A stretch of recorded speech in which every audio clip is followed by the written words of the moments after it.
This is part 2 of our lesson on understanding the equation of a line, and we're going to do a little investigation.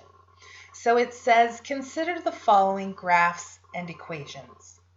So I have 3 different lines drawn here, and then their equation is written underneath them. So our first one here, we have y equals 2/3 x plus 1. Our second one is y equals 1/2 x minus 4. And our third one is y equals -2/5 x plus 4. So the investigation is asking us to think, what connection do you notice between the numbers in the equation and the graph?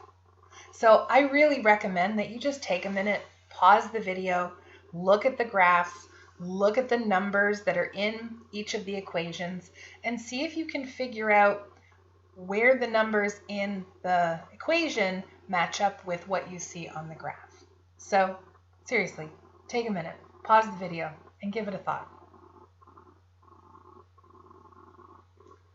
Okay, I'm hoping you noticed what I noticed. One of the easiest things to kind of see is this number here.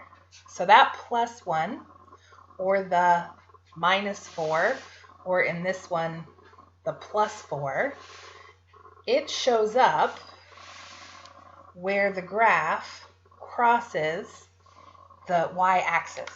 So this line here crosses the y-axis at 1. This one crosses the y-axis at -4. And this one crosses the y-axis at +4. So this number on the end is where our graph is crossing the y-axis. Now, I'm not going to write that down because you'll notice there isn't anywhere on your handout to write that down. You were really just meant to think about it, and we will be writing it down on the next page. Now, the other number is a little bit trickier, but if I look at it, this one here, I have 2/3. So if I start at this point, and it doesn't matter what point I start at, it goes up 2 and over 3 to get to the next point. And then it goes up 2 and over 3 to get to the next point. If I look at this one, the 1/2, I notice to get from this point to the next point, it is going up 1 and over 2.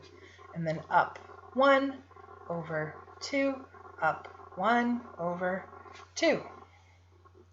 And if I look at my last one, if I start here, to get to this point, I go down 2, and then 1, 2, 3, 4, 5 squares over.